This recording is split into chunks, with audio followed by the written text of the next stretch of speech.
journée de manifestation, peu de monde aujourd'hui. Oui, normal, peu de monde, on est en semaine et surtout on est à pied parce que c'est une grande première. On a décidé de manifester à pied afin que les automobilistes, les motards, les cyclistes, les piétons soient tous sur le même pied d'égalité, puisqu'il y a plusieurs associations qui ont rejoint la Fédération française des automobilistes citoyens et la Fédération française des motards en colère. Aujourd'hui, on se voit régulièrement, Jean-Marc. La circulation parisienne, ça s'est amélioré? Ah, pas du tout, au contraire, elle s'empire la circulation parisienne, c'est pour ça qu'on est là. Paris, c'est un gros bouchon, ça a toujours été un gros bouchon, mais là, c'est encore mieux.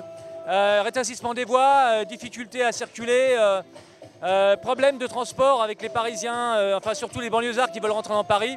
Donc ça devient très compliqué.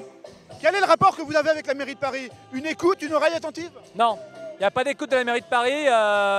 On a demandé encore une réunion, on en a eu avant, mais effectivement ils restent campés sur leur position. Eux, ils partent du principe que tout le monde doit participer à l'écologie, on est d'accord. Sauf que par exemple pour les deux roues motorisées, c'est une solution. De par notre fluidité, de par notre mobilité, de par le fait qu'on consomme peu d'essence et du fait surtout qu'on consomme de l'essence et pas du diesel. Donc on a demandé, en tout cas nous en tant qu'association de défense des deux roues motorisées, on a demandé à ce que les deux roues motorisées ne soient pas inclus dans les zones à circulation restreinte.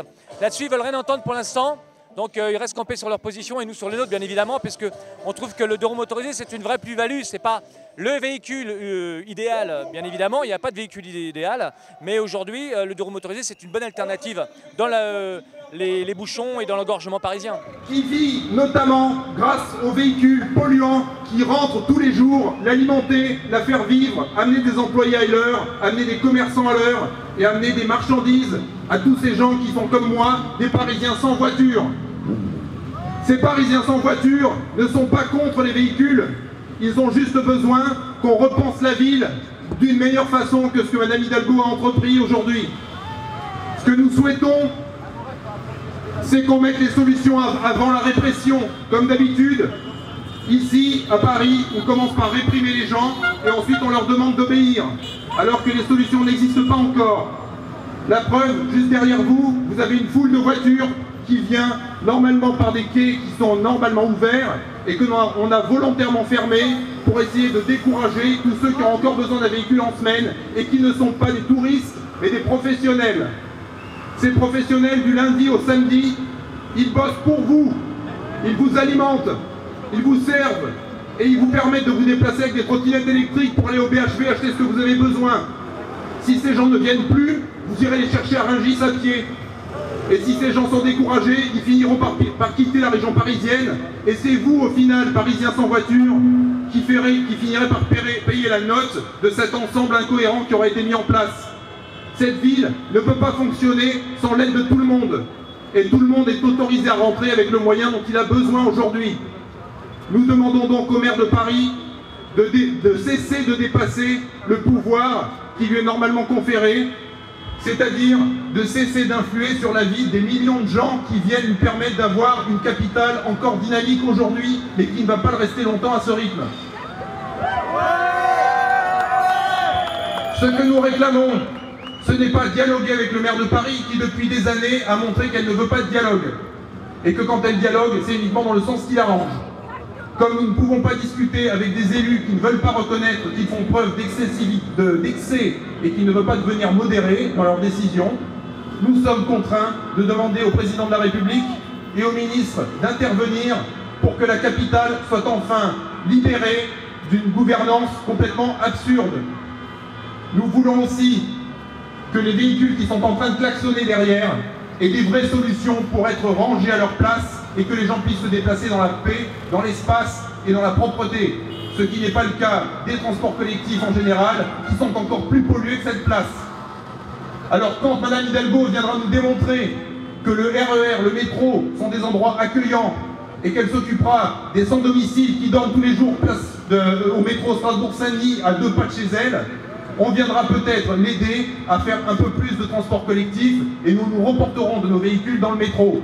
Pour l'instant, les métros sont saturés, les RER sont en panne et toutes ces artères ferrées ne peuvent pas fonctionner en permanence pour que toutes nos vies soient réglées à l'heure comme on nous le demande.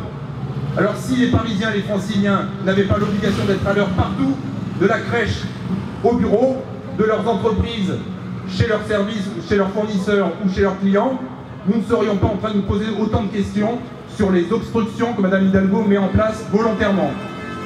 On ne demande pas qu'il y ait moins de vélos, on demande qu'il y ait plus de vélos, mais plus de vélos dans des pistes cyclables qui sont placées intelligemment et non pas sur des rives, des axes qui desservent des arrondissements entiers et entièrement le cœur économique qui du coup en souffrent aussi bien au niveau de ces riverains dans les étages qu'au niveau des bâtiments publics et du patrimoine qui est en train d'en souffrir aussi, des ponts qui sont surchargés derrière vous, qui ne sont pas prévus pour accueillir autant de véhicules de manière aussi statique, et ni de nos santé qui ne sont pas prévus pour vivre dans un tel bordel permanent qui nous rend agressifs et qui ne nous rend pas convivial comme on devrait tous l'être ici. Donc ce que nous demandons, c'est un peu de paix, un peu d'espace et un peu de temps. Parce que c'est avec ces trois moyens qu'on devient serein dans une ville et qu'on s'aime tous. Et jusqu'à présent, on n'était pas parti pour. Donc nous combattrons la politique d'Anne Hidalgo sur ce point pour qu'on soit entendu et qu'on reste quand même avec une vision écologique du problème, c'est-à-dire qu'on réfléchisse au projet d'une région, ville et commune incluse à l'horizon de 20 ou 30 ans devant nous et que dans cette vision-là, on n'oublie pas nos libertés individuelles. Parce que nous sommes tous d'abord des individus avant d'être un collectif. Nous ne sommes pas prévus pour fonctionner dans des transports collectifs à 100%. Nous devons avoir notre autonomie de vie. C'est comme ça que nous acquérons à la fois notre dynamisme et notre sérénité. Si on nous l'enlève, il ne faudra pas nous demander d'être paisibles. Et quand on nous sort aujourd'hui qu'on veut construire une ville apaisée, on se moque juste du monde et on transforme juste les mots qu'on essaye de mettre dans la bouche de quelqu'un qui n'a pas du tout la vocation à apaiser la ville. Aujourd'hui, M. Najowski et son équipe ne cherchent pas à apaiser la ville, ils cherchent à augmenter les tensions en prétextant qu'il faut régler des problèmes de santé publique. Et c'est bien vers ça que nous allons à la mairie de Paris pour le lui dire. Voilà, merci.